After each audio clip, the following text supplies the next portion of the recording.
Folks, John Shinholser here, live from Richmond, Virginia. I'm the president and co-founder of the McShin Foundation, also a person in long-term recovery from substance use disorders. For me, that means I've been clean and sober. In 2 weeks, it'll be 38 years. And I'm very pleased that I got two great people on the show today. Of course, Alex Bond, many of you know Alex. And I got my good friend Robert Legge from Culpeper. And I'm going to let them introduce themselves, and then we'll jump right into today's dialogue. Alex, since you're an old salt, you go first. Thanks, John. My name is Alex Bond. I'm a peer leader here at the McShin Foundation. I'm also a house leader. I help host the podcast with John, especially the after hours ones. And I am also, most importantly, a person in recovery from substance use disorder. What that means to me is I had not found the need today to put any mood or mind altering substances in my body for just over 10 months. And I'm excited to be here, John. Thank you. Thanks for coming on, Alex. Robert, elevator speech. What are we working with? Hi, I'm Robert Legge. I'm from Culpeper. I don't have any long-term stories of substance abuse. I don't even drink coffee. I haven't had any alcohol or anything probably in 35 years. But I've mostly come to this from a perspective, a criminal justice reform perspective. I did serve as a chair on a community services board, so I got a little more interested in the that aspect of it.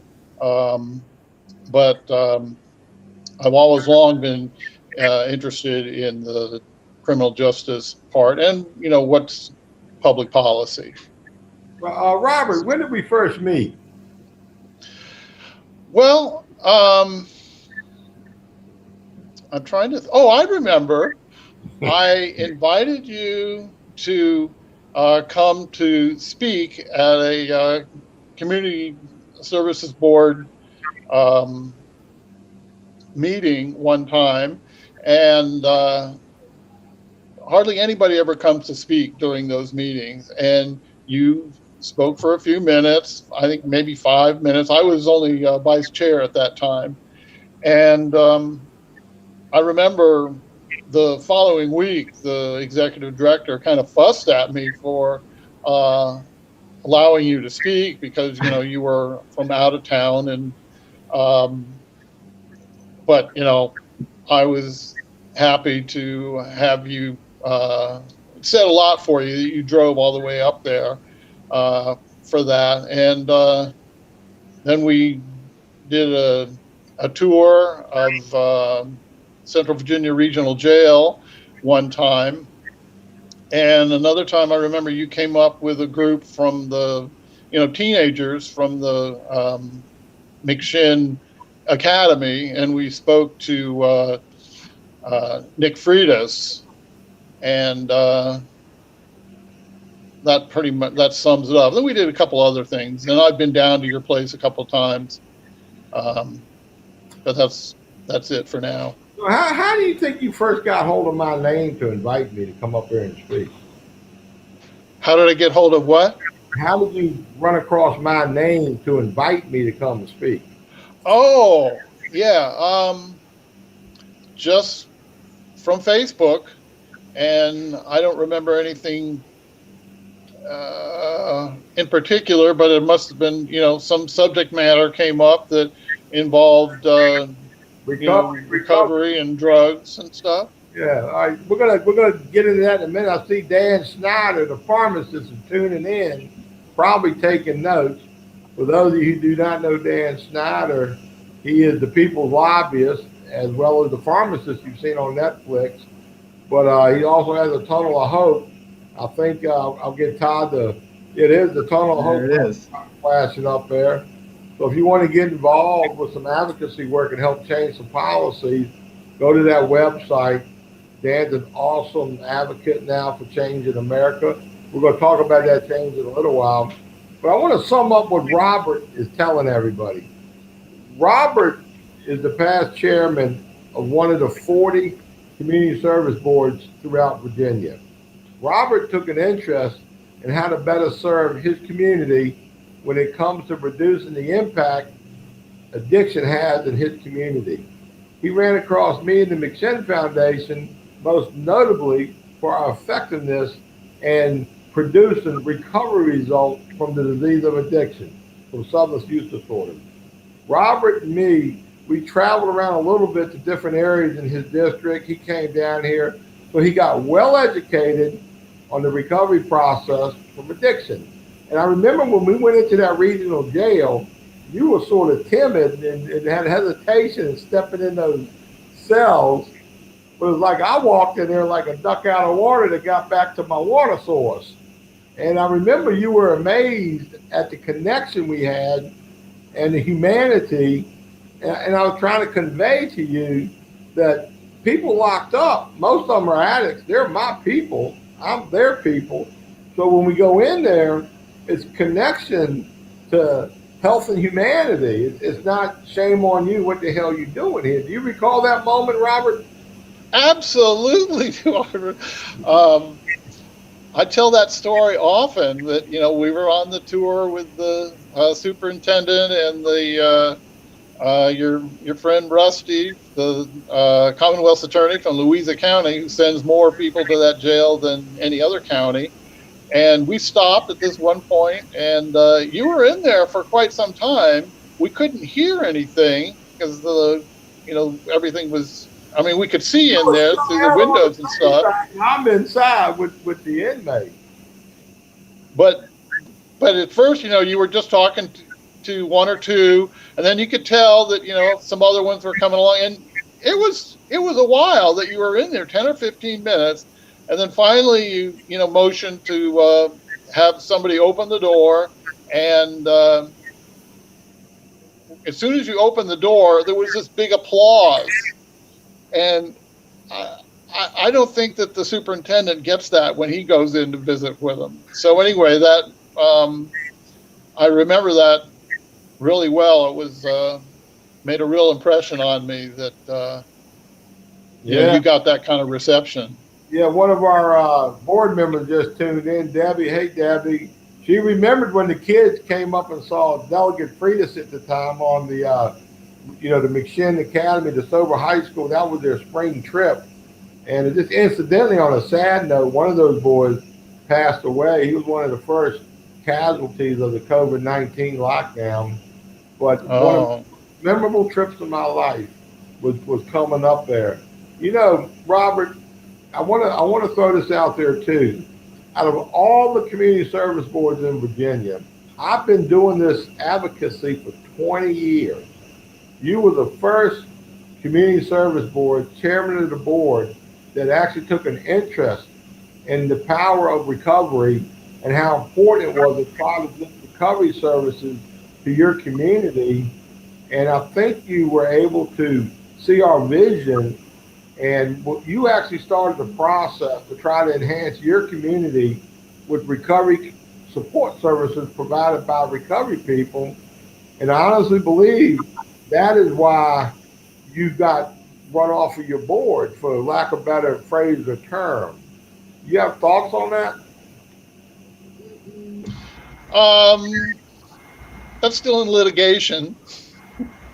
Well, don't give no plan away if it's litigation. Yeah. Alex, no, but I think it's true that I love a good bit of dissent and division. The boards in I don't know that much about other boards and how they work and stuff, but from my observations, the community service boards, the board members themselves, really have very little influence over policy. I mean, some of it is set in stone by the state, and then the rest is done by the people, the professionals, and there's just really not a lot of opportunity for board members to have a real impact, and I think that's too bad. Yeah, it is. Hey, I forgot one of my due diligence when I first started the show. we do have a sponsor for this show, Adam Lillard's Lawn Service. So I just want folks to know if you need lawn services to be sure and call Adam. His phone number is 804-426-7688. And I know Todd's going to flash his website and his phone number across the screen. He's an incredible, landscaper contractor. So anybody in the metro area needs some good work done in their yard, please call Adam. He's a great guy, does great work at very fair price. Dan, I see you hanging tough there today, good buddy. I wanted to drop back up to Alex for a minute because Alex, you've been to jail recently while in recovery. Do you think being in recovery, going back to do that little bit of jail time was helpful to you, or what do you think? Oh, absolutely. I mean, at one point I was looking around my jail cell thinking, man, look at this recovery didn't do anything. It just put me back in jail. And then it put me back in a mindset where it was like, actually, my addiction is what's putting me in jail. And I've been grateful every single day that I'm not in there anymore. Once I finally got out, I, put on my suit that I went into jail with and walked around and just breathed the fresh air and connected with my higher power for a little bit. Just it gave me a lot of gratitude. And then I came almost immediately right back to McShin and started working. And I've been busy ever since I got out. And it just really, I've had a lot of affirmations thrown my way. We miss you. You do a good job. And that sort of stuff has helped, solidify me and keep me clean, actually. So it was almost kind of like a bit of a, maybe not so much as an epiphany, but a foundational moment in my recovery that furthered my commitment to this at the end of the day. Now, you've been clean how long? 10 months. 10 months. You got clean at McShin, or you came here from jail? How'd that work out? Yeah, that's exactly what happened, John. I got a DUI on September 16th. I got another DUI on September 23rd. They held me in Henrico jail without bond, said I was a danger to society and could not leave jail unless I was bonded directly to an organization or an RCO.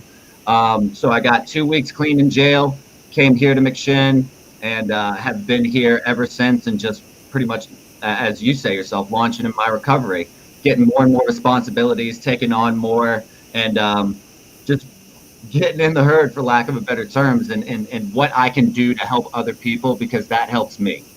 So, but the reason you went back a week ago is because you finally came to the end of your sentencing, and then you had to go. Sentencing. It didn't have anything to do with me personally, aside from dealing with something that happened when I was in active addiction. So even though I was, consistently doing the right thing and going forward and progressing in my journey, it was a reminder that I still have consequences of my past life and my actions.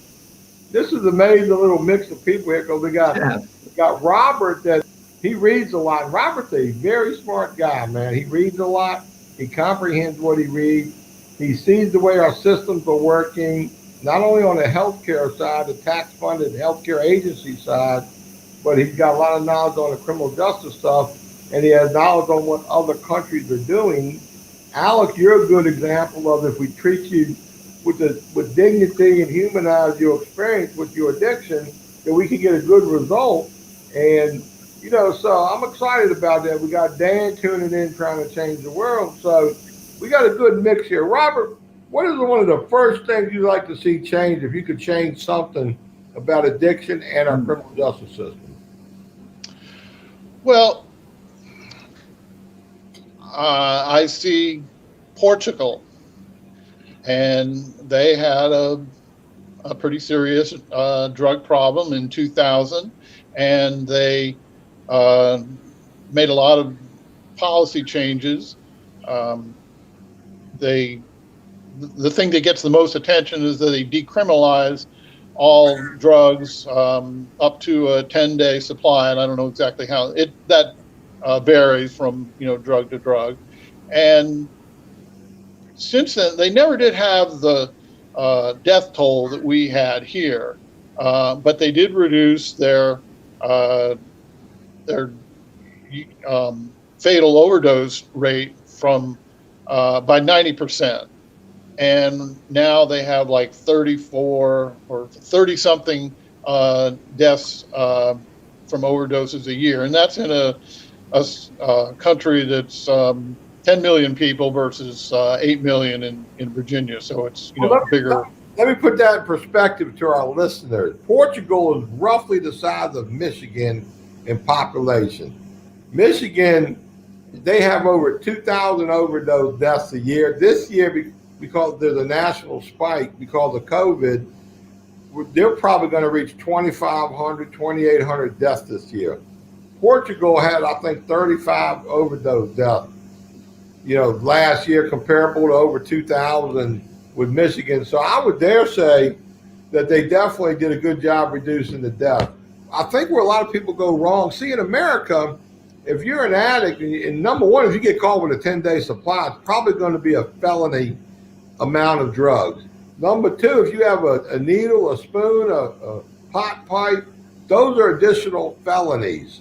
If you're on probation or parole and you get one of these additional charges or felonies, then you can automatically go to prison and do your prison time. So I don't think the people in America understand. We're not trying to decriminalize breaking and entering, armed robbery, or stealing from Walmart and Home Depot. That's still a criminal, and you get charged with the appropriate laws and offenses.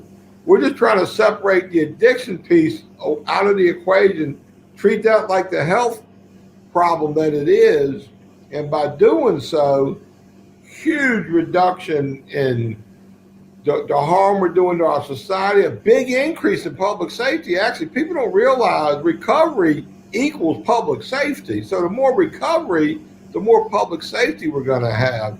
So now, Robert, you talked a lot about, we need a federal starting point, but we need a local and state starting point.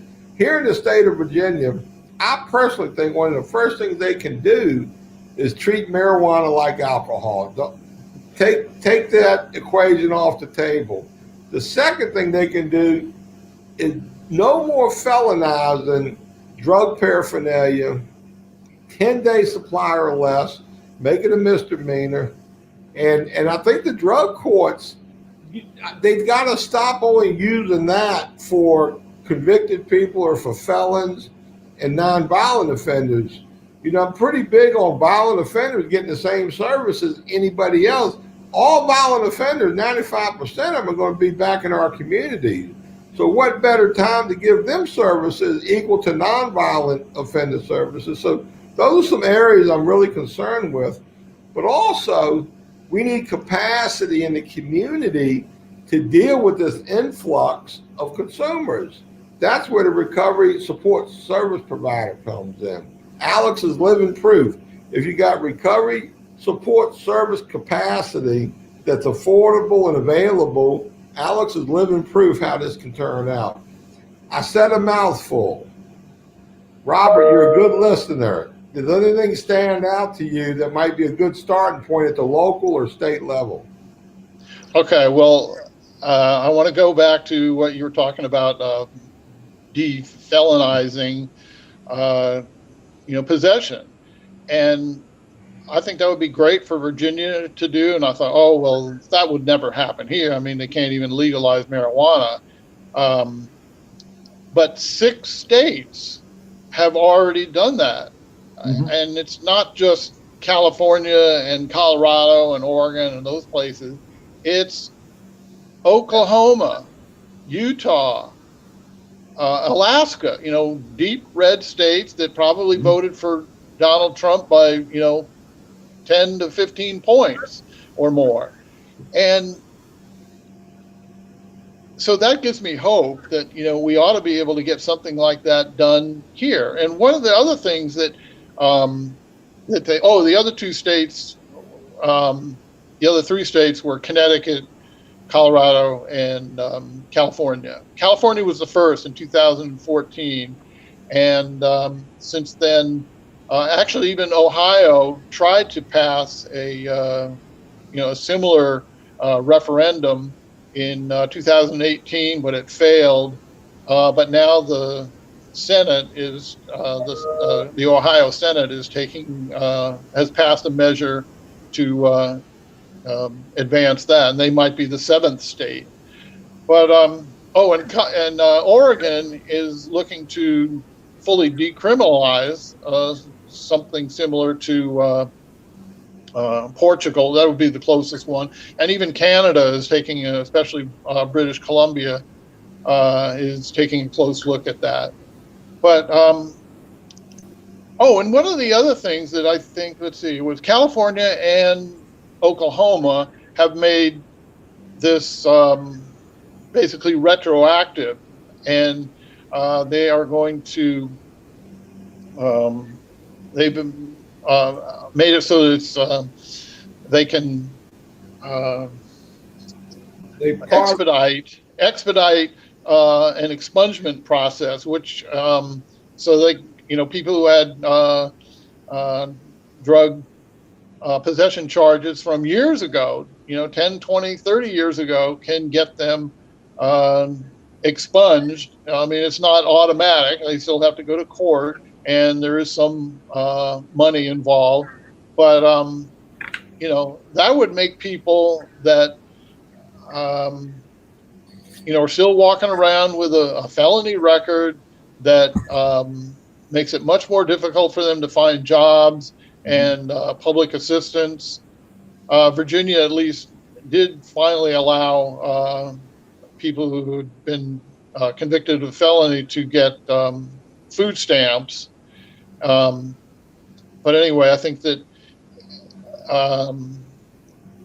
if we could get all these people that have felony records just for drug possession and, get them jobs, that is going to, make the community safer. And for a lot of reasons. Anyway. Well, so let me. If you don't mind, I think Lisa brought up a good point that, her criminal history, all of her charges weren't substance charges, but they were petty crimes to fund her substance use. So, even though it is a nonviolent crime, but it's not a substance crime, and it still is rooted in something that is in her substance use disease or something like that. So can we get to that, point too, or are we just going to be able to expunge, anything that's possession, or is that unrealistic? For those that lived long and were around back when, the Vietnam War divided our nation, and one of the dividing components was draft dodgers. When Jimmy Carter got elected, in an effort to reunite our nation, he did a pardon for all the draft dodgers. And then looking back, that probably turned out to be very healthy for our healing process in our nation. We have a drug war. A lot of people are drug war survivors on both sides, whether law enforcement or on the consumer side. I think this will go a long way to heal our nation, especially during the Black Lives Matter movement, because a lot of our black communities were decimated by racist-driven drug laws, Jim Crow extension.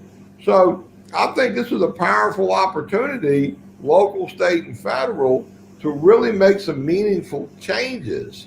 So these conversations are critical, and they need to be consistent. Alex, I'm curious, do you have a criminal record outside of DUIs, or? It is entirely weed charges and alcohol charges, drunken publics, DUIs, underage drinking, and possession of marijuana. That's the extent of it. Well, the marijuana should have never even been an issue, because no, and that's something that had me lose my license for a full year.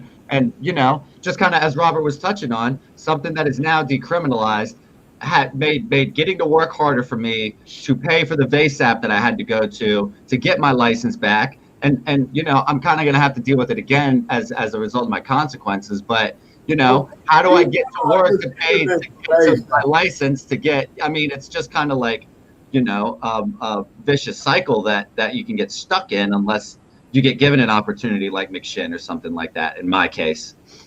Well, I got strong feelings toward mandatory sentencing. Period. Yeah. Judges should be allowed to go under the guidelines. There shouldn't even really be guidelines, but I think they should be consistent with city convictions versus county convictions versus in the country conviction. So I don't think we should have sentencing guidelines, period, anything addiction related. And I think they should be similar in nature across the board, statewide. And I also think this, just think if you have a mentally challenged child, one of the disorders, they were born that way. They clearly don't have all their faculties. Let's say they have an episode, police are involved. The kid, he might be, 19-year-old kid. He's probably got a 10th grade level, but they get a tussle. You don't convict that guy with violent or what do they call it, some sort of heavy assault toward a police officer. Mm-hmm. And these addicts and these alcoholics, when they're in that mental state of addiction, they can be obstinate when they get around these law enforcement people. And you could be in a blackout, spit on a cop, and get a felony for that. And I just think stuff like that is wrong.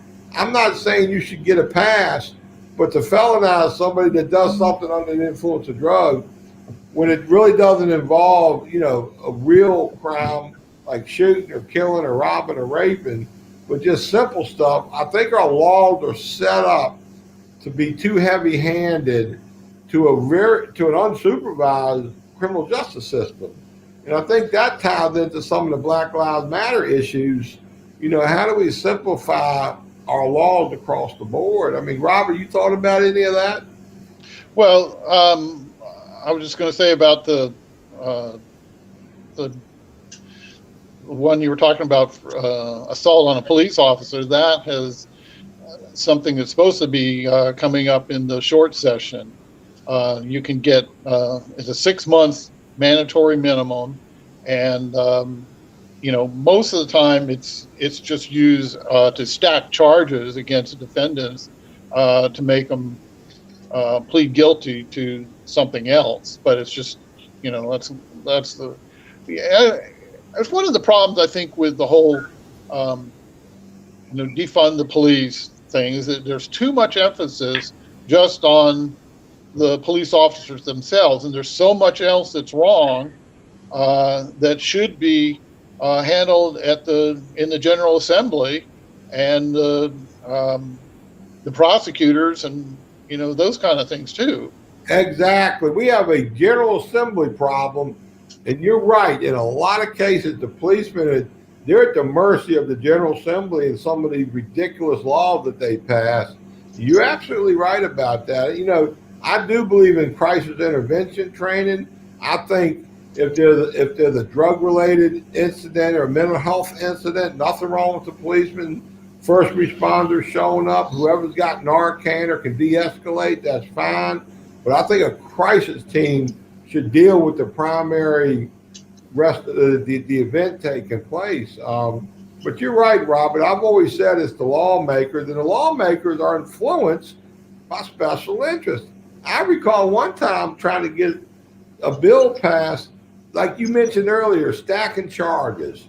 The criminal defense attorney, they get paid per charge. So if you walk in there with 10 misdemeanors and 4 felonies, they get paid for that. Whether you get convicted of that or not doesn't matter. That's the hit. So they had an interest not to dial back on drug laws because they're dialing back on their paychecks. And every industry that's touched by criminal justice, whether it be criminal defense, prosecution, jail, arrested, public safety, pretrial, probation, parole, community correction, they all have an interest in keeping things steady as she goes. And that's one of our big challenges. How do we make common sense change in the right direction? And Alex, you're a new guy to all this. You get fired up sometimes. Anything going through your mind? Well, yeah, and even the bondsmen got their hand in the pot with these ankle bracelet monitors that I was supposed to have on for 30 days that I've now had on for 6 months. I was supposed to get it off right when I get out of jail, but it's another great way that I can get money out of it. I mean, it is just like, and I like that you guys kind of mentioned it is an infrastructure thing in general. It's a General Assembly thing. It is a police thing, and I think the de-escalation and crisis intervention is really important as well. It's not just all cops are bad, but it is like it takes more hours to become a barber than it does to become a cop. And I think that's a completely screwed up way of how to train people to deal with situations. If my instinct is to go for a gun than it is to wonder why a person is acting erratically, then that's an infrastructure thing to begin with. Yeah, let me espouse another little dissertation hit, and I want to ask Robert his little thoughts on this. But if you think about America, our founding principles, all across America, policemen can snatch kids off their front porches who aren't breaking any laws, search them, seize property. They can actually go into a home if they smell weed or something. Inside your house, you're supposed to be able to consume whatever products you want. Even during Prohibition, it wasn't illegal to drink in your house or on your front porch. You just couldn't buy or sell it. But yet here in 2020, our founding principles seem to me that they've all been compromised. And we got to get back to our founding principles of this nation. But that snatching and grabbing and going in on people's privacy in their homes, I mean, that's got to give. Robert, any thoughts? Yeah, well, maybe this isn't exactly along those lines, but reminds me of, one of the things you hear a lot is people who, get felony charges against them or, get arrested, go to jail, is that, they'll say, well, they should have thought about that, or that, before they got involved with drugs. And then, but it's not just about them. It's not just about the person who, gets a criminal record. It's everybody. And, it's the people who pay taxes for the jails. It's, when somebody can't get the other thing we need to mention is that there is like 100 or 150 different licenses that you have to get in order to work in a particular field that you can't get, or you can be barred just because of your because of a felony conviction. And when people are working in, the evidence is very clear that when people are working in good jobs, fairly high paying jobs, they're much more likely to stay out of crime. They're much more likely to get married and have happy children and pay taxes. And then they buy stuff in the community from other people around there. So, I mean, it's not, I think too often this criminal justice system discussion centers on, that one person and, oh, he should have done this or he should have done that. But I think what we're missing is how this affects the rest of the community. And not only that, but the children that they raise, when you go to jail, you get caught up in the criminal justice system. The whole family gets caught up in the criminal justice system. Exactly. The family goes to jail too, plain and simple. And we're putting able bodies behind bars just because they want to be an individual and pursue their own personal pathways. And that's just insanity. We've got to go back to jail and prisons being for real criminals, real crimes, have a healthcare system designed to deal with mental illnesses and substance use disorders. And, Virginia is only like 8 million people. And I think we had close to like 1 million people at one time without a driver's license. And maybe 700,000 were felonies that were disenfranchised. So not only does it affect your civic capacity to vote, but like you said, you can't get a paint contractor license or a car salesman license or a beauty parlor license or real estate license if you're a felon. And there are barriers. And Alex, you're a young guy. You got lots of years to live. I mean, how do you like growing old in a society that exploits the mental illness? That's just not cool, man. Well, no, I look at what happens going forward, at least. I mean, one of the things that got, I think, enacted on July 1st this year was they can't suspend your license for unpaid court costs now. So as someone who was going to court very often and didn't have a license because of a weed charge, which are two completely different things in general. I don't understand how this translates to that. Why I get, if it's Hammurabi's code, you should be able to, if you steal something, get your arm cut off. It's a punishment that doesn't fit the crime. But I was continuously going to court, not being able to pay these court costs because I didn't have a license, then lost it for even longer. So it just, again, kept perpetuating forward like that. So seeing something as simple as decriminalization of cannabis in Virginia is a win. It's not enough, but it's progress in some sort of faction. And not suspending and losing licenses for unpaid court costs is a win at the end of the day. I am being told that, Robert, you had a video that you wanted to show that was kind of touching on some of the stuff that we were talking about earlier.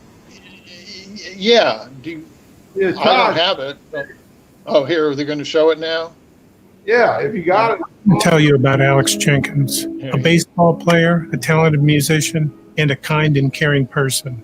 He also had severe anxiety and started self-medicating. He got arrested and convicted of a felony for low-level possession, and then he couldn't get a job. Alex wanted to turn his life around, so he went to rehab and got clean. Still, nobody would hire him because of his record, and it tore him up. He relapsed. He died of an overdose at 26. Alex is my son. Alex was sick. He wasn't a dangerous person. That's why we need Senate Bill 3, which reclassifies low-level drug possession felonies as misdemeanors, so Ohioans with addiction can get treatment, not felonies that make it harder to get a job, get an apartment, and go to school. We must stop this cycle and start treating addiction like a public health issue, because no family should ever experience what we've been through. So that's what they're doing in Ohio, right, Robert? Yeah. Well, this is interesting. I think that ad was made in 2018 when they had a referendum. Incidentally, Mark Zuckerberg gave them $1 million to support that measure, which did not pass. But anyway, I think that they've changed that video to now it's about Senate Bill 3, which did get passed, and I don't know where it's going as far as getting passed, but that would make them the seventh state to defelonize drug possession. I'm surprised that didn't go through because Governor Kasich, when he was governor, he was all about recovery and good stuff like that. So, Ohio's pretty aggressive on some good changes. So they've had a real overdose problem. They're one of the top 2 or 3, I think, in number of drug overdose rates. This is going to be the worst year. This is going to be the worst year, the most overdose deaths. It's going to be the most relapses. We're in for real trouble for the next probably 18 months if we do not build up the recovery capacity in the communities. Even Dr. DuPont, Robert DuPont, one of the most notable experts in the field, he made it real clear that it's the recovering community that's getting it right. You look to that community and you got some real answers to real solutions. Yeah. Well, I think every state that passes it makes it more likely for another state. It makes it just, more politically palatable for another state. And, particularly because it's had, a broad spectrum of, politics. Yeah, I like Marcus Mitchell's quote. He said, if the words life, liberty, and the pursuit of happiness don't include the right to experiment with your own consciousness, then the Declaration of Independence isn't worth the hemp. It was written on hemp, baby. And, because of a knee-jerk political craziness is how even hemp got basically eradicated from our society. And hemp, we've lost 60, 70 years worth of, financial gain and work. Yeah, employment. But all the scientific studies we could have done by now, we could have had hemp everything in America right now. You can make, I think, plastic out of hemp that won't pollute the oceans. I mean, we are way behind the 8 ball because of silly politicians and their little agendas and special interests. So, Yeah. Robert, you the wizard, man. What else you got? Well, I've started a website and blog called Reclassify. Oh, I'm not hearing you now. I was Now, probably talking to someone. Yeah. cut the vacuum cleaner off, man. Okay. Where we at? Okay. So reclassify.org, where you can find out a lot more about this reclassifying drugs and trying to get a bill passed in the next General Assembly session. To reclassify what? So say if it's substance 1, 2, 3, they kind of just need to be rearranged. No, but to reclassify a drug charge from a felony, I mean, even a microscopic amount So don't would be a felony. Yeah, don't use decriminalization because too many people are scared of that word. Use reclassify. Yeah. Yeah, that's a good little Yeah. hit. Well, it's still, I mean, a misdemeanor can still be a year in jail and I think $1,000 fine. So it's not insignificant that people can still do that. Oh, I had some. Let me see if I can put here. Well, hold on a second. I would come prepared. Yeah, there were 4,008 defendants in Virginia Circuit Court for felony drug possession in 2018. Of those convicted, 1,907, about half, received a fully suspended sentence. 1,733 were sentenced to a year or less, averaging 118 days. 153 were sentenced to more than a year, averaging 723 days. So that comes out to about 315,000 bed days, and at $90 a day, that exceeds $28 million. And that doesn't include the people that originally went into jail for their drug charge, but then later got a probation violation and went back to jail. So that's in addition to all those figures. And so if they had this, Are you trying to tell me that's the statewide numbers? yeah, No, that's wrong because I know it's more than that. That okay. That looks more like just the city of Richmond numbers right there. Well, this is. I mean, it might say the state, but that ain't right. He says in Virginia Circuit Court. So you got ain't there another court? You got lower court, upper court. You got well, the felonies aren't in the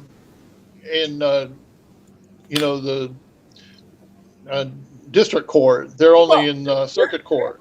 There's like 200,000 drug court cases a year in Virginia now. They might mitigate them, plead them out. Yeah. They don't go to trial. I don't know. Well, but this doesn't include people that go through drug courts. and Drug courts are not getting a sentence. I mean, they're getting their charges dropped in drug court, mostly, unless they don't graduate.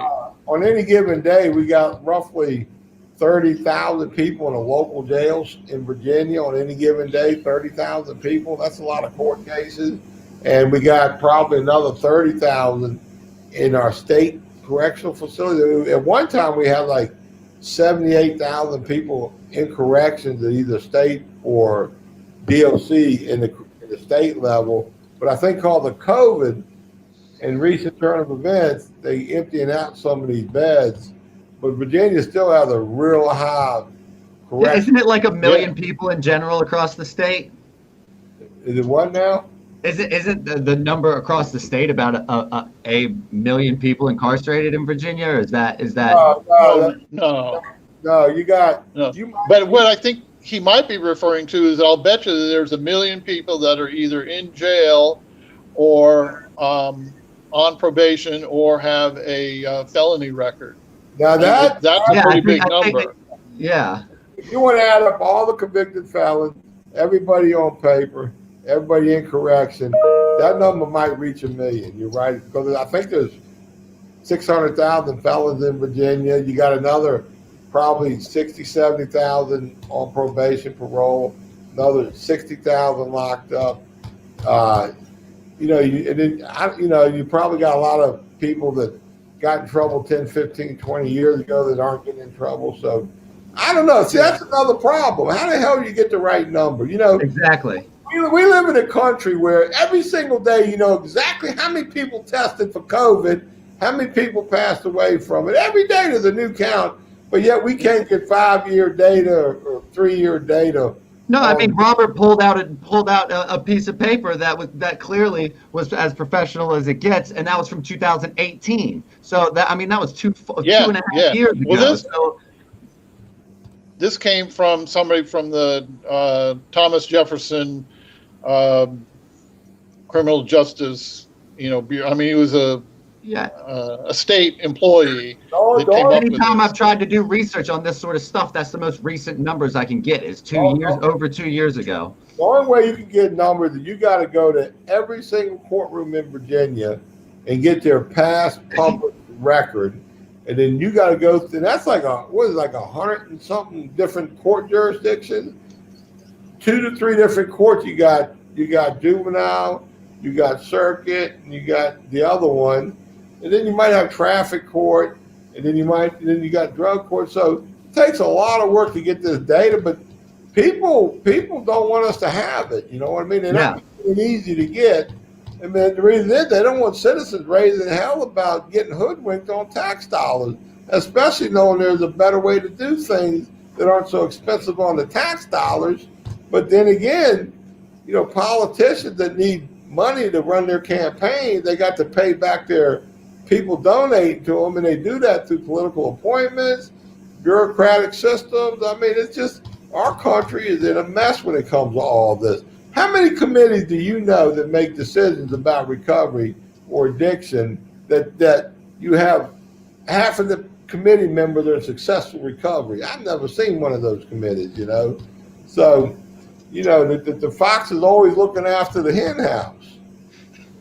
Yeah, one thing I wanted to make sure we get in here is one of the problems that should appeal to the general public is if they're really concerned about drugs in the community, is when you give somebody who's not really who's not a drug seller, is just charged with a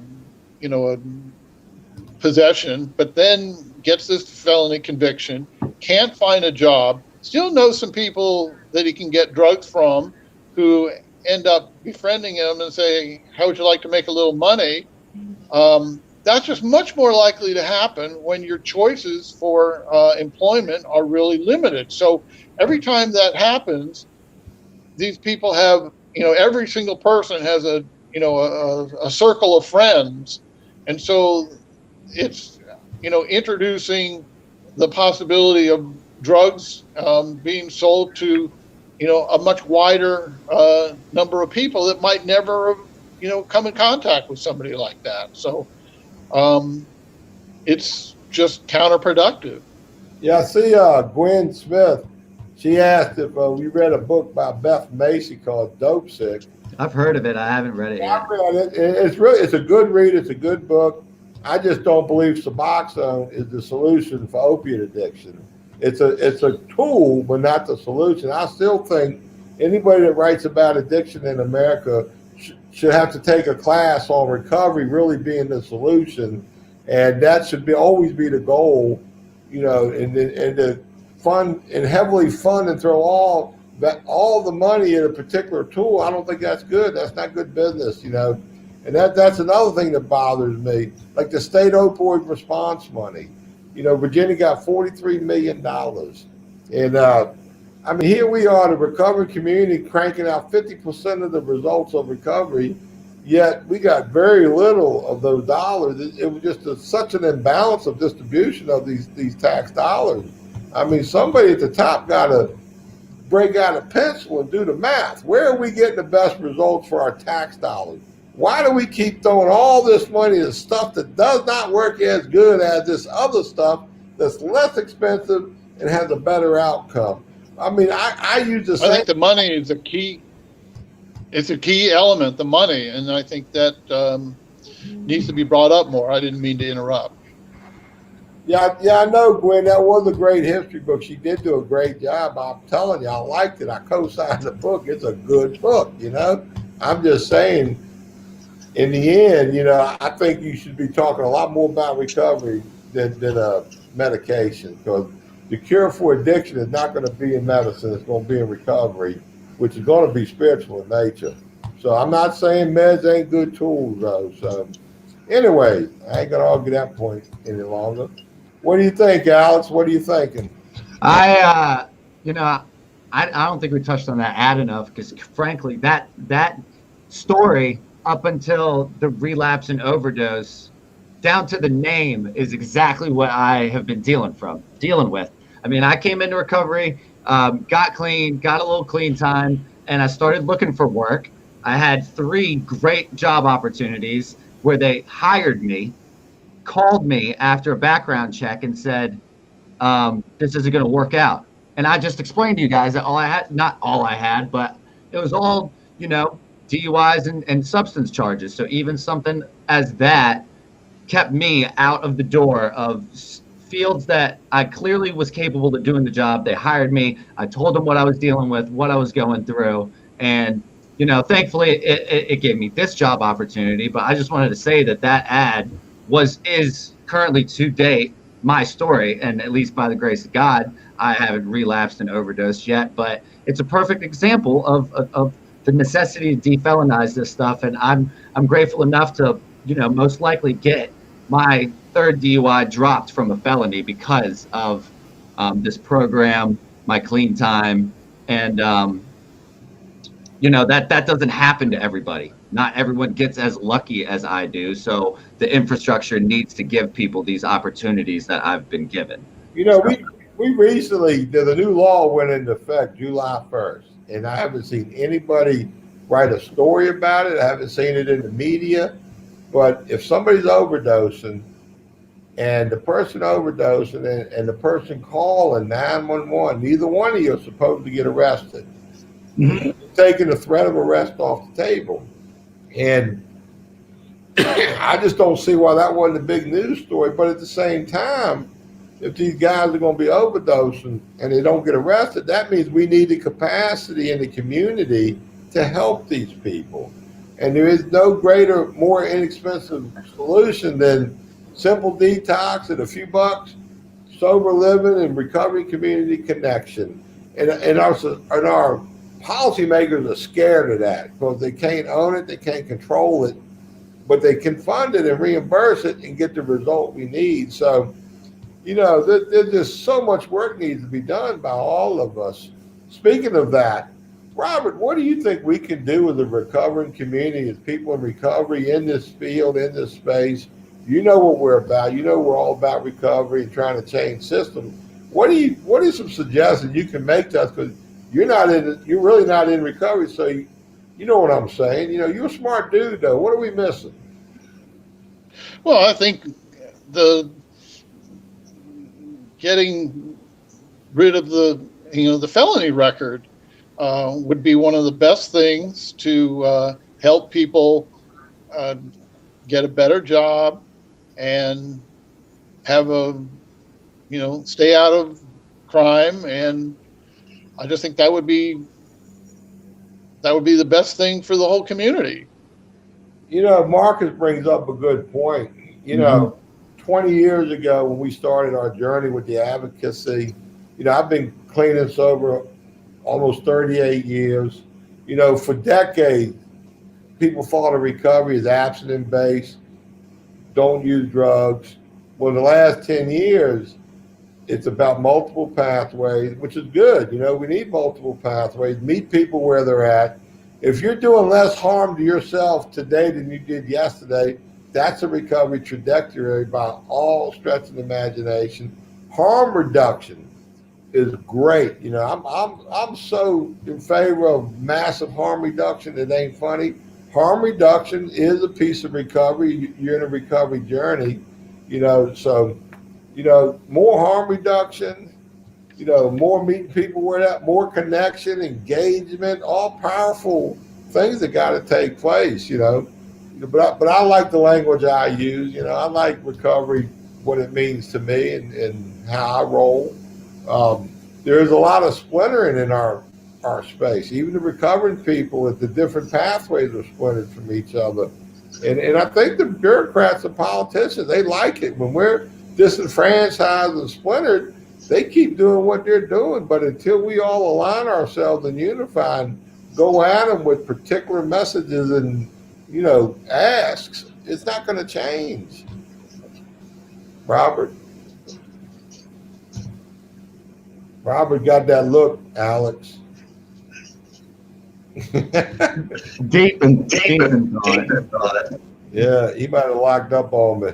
All right, look, gang, we've been going at it almost an hour now. Any closing thoughts? Robert, anything we haven't touched on you'd like to touch on? Well, one of the things am I going to be too choppy here? No, you go. We hear you just fine. Okay. Is, a lot of times when we try to influence public policy, we end up, trying to think of, what can we say that would convince somebody? And I think that the angle that I prefer to take is to try to ask questions of somebody. And I have a few here. Does a felony drug record help or hurt someone recover? And I think, most people are going to say it hurts. And then they start to think about it a little bit different. And I think you could say that you can go right on down the line of, all these other things does a felony record help or hurt somebody finding a job? Does a felony record help or make communities safer or not safer? And I just think that rather than trying to convince somebody, I think if you ask the right questions and then you have the right follow-up, that then you can get them to convince themselves. Mm-hmm.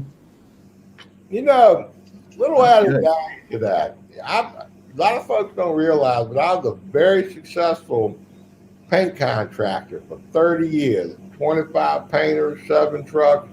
I had 3,500 customers. I always wore my recovery on my sleeve. My painters and paper hangers, they were mainly people in recovery, and my customers knew it. And I personally haven't had a felony yet. I still might get one. As long as I'm alive, I'm at risk of a felony. But I think in my case, there was no stigma to me or my company. And any customer I worked for, we were a great face and voice of recovery. We were honorable. So I think the stigma to these felonies where you can't get a job, it impacts the hell out of a lot of people because not everybody's going to be self-employed. Mm-hmm. But I think as a nation and as a community, we have got to hammer stigma out of the picture. I think stigma is a big, big problem. And I think stigma, the flame of stigma is fanned by uneducated people or people who don't want to accept scientific truth. If you don't think addiction's a disease, you're in denial. You ain't listening to the scientists. Alex, closing thoughts. Well, Robert, it's been an absolute delight. I would also like to see a list of those questions if there's a possibility of a way that that could be shared. I don't think I'm the only one. And they can review the video and get the questions right off of the video. They're here in perpetuity. In perpetuity. I personally have thought this was a great conversation. I don't usually think about reclassification of felonies because I'm fortunate enough to not have one, as John said, but I've been staring down the barrel of that gun for about 10 months now, knowing that I have a felony that I'm looking at that is most likely going to get reclassified. But, I'm just thankful to be here and to be a part of this enthusiastic conversation, frankly. Anybody don't have a felony, remember the old 3 strikes, you're out. You get 3 misdemeanors, you can be a felony. And they're going to start charging you with a misdemeanor for texting and driving, misdemeanor for not wearing a face mask in a government building. it's just a matter of time for 3 strikes and you're out. You're going to catch a felony for texting and not wearing a face mask. So don't be surprised. Our government has a way of just inventing felonies for people. And, you know, people might think that's a little whack statement, but I never thought you could smoke pot and get busted 3 times for smoking weed and be a felon either. So, you know, we're at risk of, I think. Anyway, this was a great show. I do want to give a last shout out to Adam Lillard's Landscaping Service and Yard Service. He's a wonderful company. Be sure and call him for your landscaping needs. His information is going to scroll across our site here. So call Adam for all your landscaping needs. You won't be disappointed. Thank you, everybody, for tuning in. As always, great show.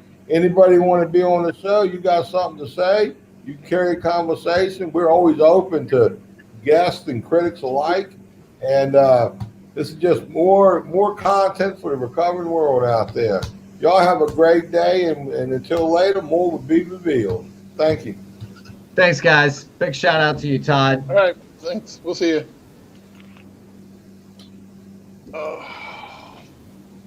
One thing we do here, we always educate our participants. I want you to leave here after your 30, 60, 90 days, or however long you stay and leave. I want you to be educated about the disease of addiction, about substance use disorders, what you need to do to personally recover. But I want you to know why we don't have the support we should have. I want you to know where all the funding goes, what the thinking is of our culture, why we're the way we are. And just for the record, everybody put their right hand up. I hereby deputize each and every one of you as an ambassador to be facing risks of recovery from here on out. You've just been deputized. You just became ambassadors of a recovery movement, an authentic recovery movement. What authentic means is by people in recovery themselves. This is our call to action.